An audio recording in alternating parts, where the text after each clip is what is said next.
Un nuevo invitado en la FM con Rodrigo Proaño. Está con nosotros esta mañana en la FM el doctor Efraín López, otorrino laringólogo, a quien le agradecemos por venir a acudir a esta invitación en la FM. Gracias, bienvenido doctor, qué gusto tenerlo por acá. Muchas gracias a ustedes por la invitación. Vamos a conversar un poquito de este tema que me parece sumamente interesante. Ya lo anunciamos inclusive al inicio del programa, ¿cierto? En este momento habrá gente que está esperando escuchar directamente el criterio del médico para poder identificar tal vez este tipo de patología, una vez que nosotros inclusive hablábamos que no simple y sencillamente se trata de percibir las ondas sonoras, de escuchar, sino también va un poquito más allá, inclusive en ocasiones de poder entender cierto tipo de conversaciones o de sonidos, distinguir sonidos unos de otros, en fin.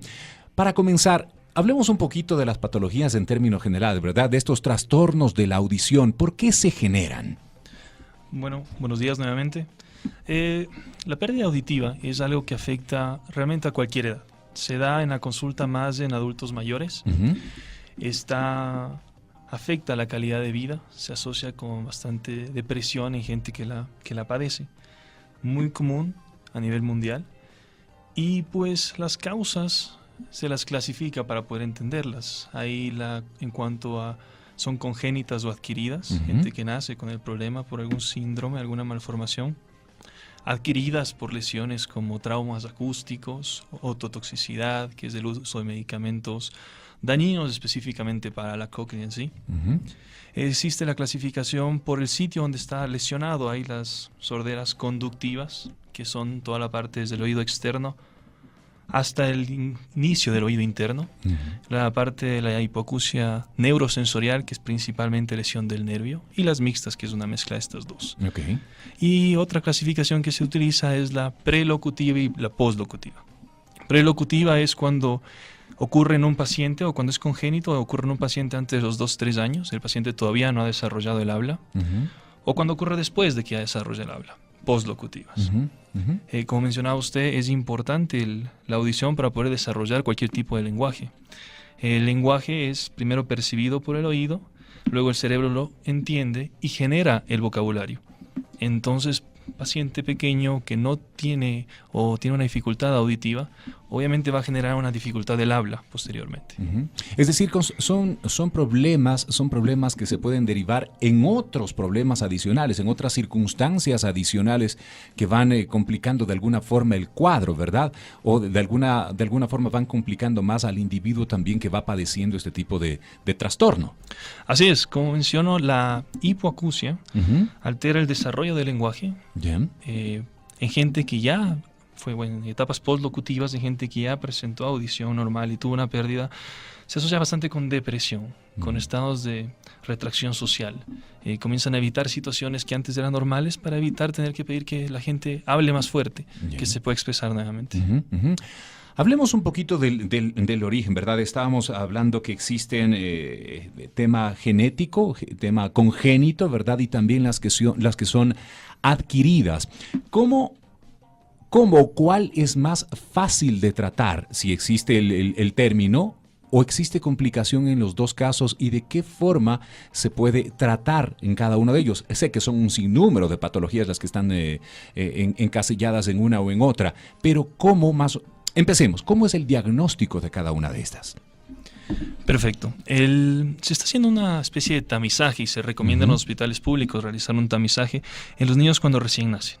Hasta las 48 horas se puede realizar una prueba que son las otoemisiones acústicas. Es un tipo de examen en el cual se valida la funcionalidad de las células ciliadas, que son las específicas y que ayudan en la parte de la audición. Okay. Esto se realiza a las 48 horas. Si por algún motivo el paciente sale negativo, no presenta una adecuada respuesta, se puede realizar el examen 1 o 2 meses después. Usualmente en ese tiempo la audición se comprueba que está normal, que está funcional. Ese tiempo fue porque hubo tal vez un poco de líquido en el oído y todo normal. Yeah. Si a pesar de eso presentas con hipoacusia, sigue con una pérdida auditiva, a los 6 meses se puede realizar otro examen que es un potencial evocado. Uh-huh. Estos potenciales son básicamente detectar estímulos eléctricos a nivel auditivo de todo lo largo del nervio hasta el cerebro una vez que se estimula la audición. Uh-huh. Se recomienda, si hasta los 6 meses el paciente presenta hipoacusia, tiene registros de pérdida auditiva, pensar en otras opciones de tratamiento. Ok. Opciones de tratamiento en estos casos son utilizar otoamplífonos, auxiliares auditivos, o en ciertos casos específicos, utilizar un implante coclear o un implante osteointegrado. ¿Desde qué edad podría generarse este tipo de situaciones? Me refiero a este tipo de tratamiento que podría utilizar inclusive el tipo de implante coclear del cual acabamos de hablar. Para los implantes hay varios criterios que hay que tener en cuenta, pero mientras más temprano se realice la colocación, si es necesario, mejor. Yeah. Como dije, más temprano el paciente escucha, más temprano desarrolla el lenguaje y menos afección en general que podría tener. Ok. ¿Cuán recurrentes pueden ser o cuál es la cantidad que se identifica o se diagnostica anualmente en nuestro país y particularmente en Quito de este tipo de trastornos de audición? Una estadística nacional, sobre todo en Quito, la verdad no se maneja. Se manejan estudios internacionales. Yeah. Sin embargo, el tamizaje, que es la forma de prevenir, está instaurándose. Se encuentra en los hospitales, es algo indicado y es la única forma que tenemos para intentar controlar. Hasta el momento la estadística se dificulta por controles, porque la gente no llega, porque no hay el adecuado preocupación por esta patología.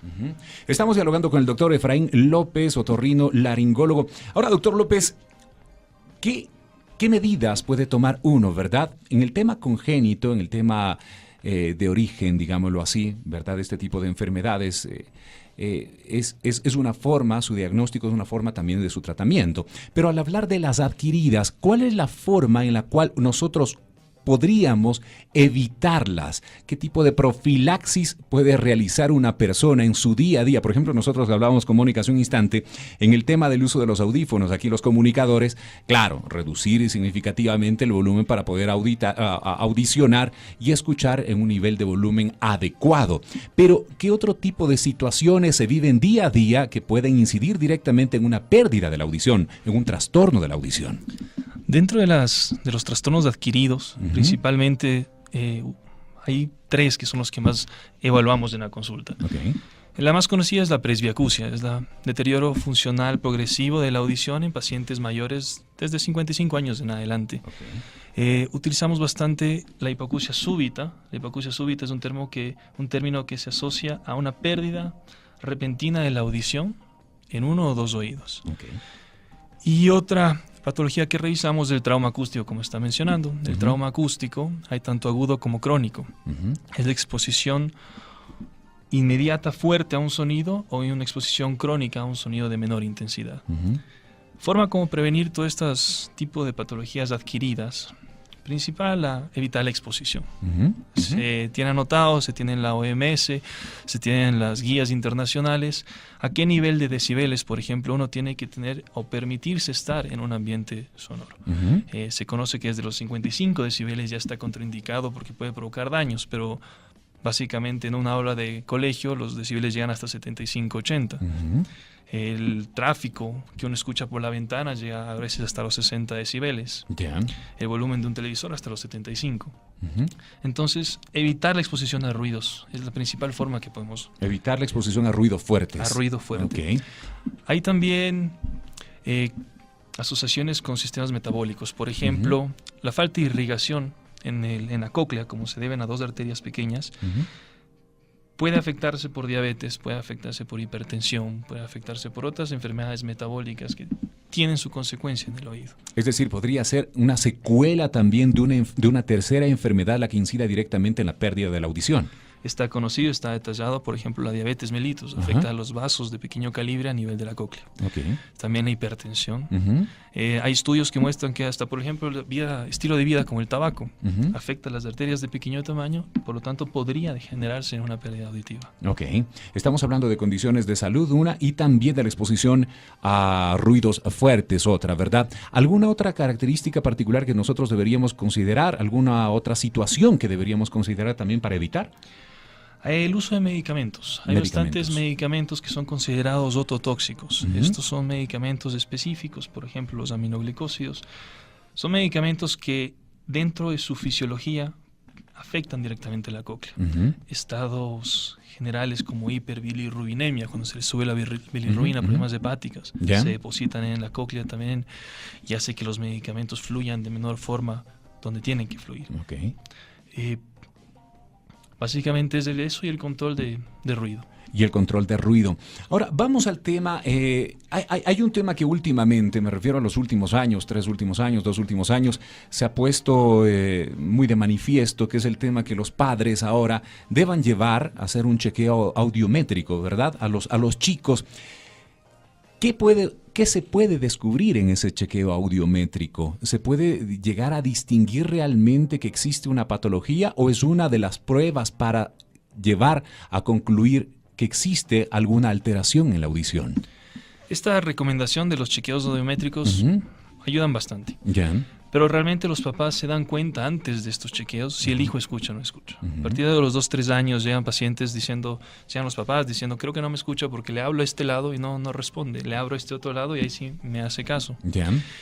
Es una recomendación cuando comienzan escuelas hacer los chequeos audiométricos para si es que ha habido algún caso que no se ha detectado antes, por lo menos detectarlo a ese momento. Ujú. A los 6 años ya el desarrollo del lenguaje se realizó, entonces ya es evidente una persona que no escucha tiene una dificultad clara, pero son recomendados para específicamente evitar mayores complicaciones en el futuro. El examen que se realiza es una audiometría, es un examen que se coloca un par de audífonos sobre la cabeza y se pide al paciente que levante la mano cuando escucha el ruido en el lado derecho o en el lado izquierdo. Ujú. Algo bastante sencillo, pero sí es después de los 5 años. Antes de eso hay otro tipo de examen porque el paciente obviamente coopera de otra forma. Ujú.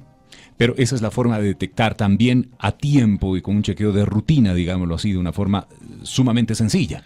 Sí, sumamente sencilla. Más que nada, si en algún momento tienen la duda de que su hijo no escucha bien, Ujú. acudir lo más pronto posible. Hay varios métodos, como digo, desde el recién nacido Claro. hasta antes de los 6 años. Ujú. No necesariamente de tomografías ni de resonancia, sino son mecanismos bastante sencillos para detectar si hay problemas auditivos. Hay temas que revisaba también que tienen que ver con circunstancias de aseo, de rutinas de aseo que pueden utilizar ciertas personas y que pueden más bien en ocasiones complicar el tema de la audición también. Por ejemplo, el uso de los cotonetes. ¿Qué tan real es esto?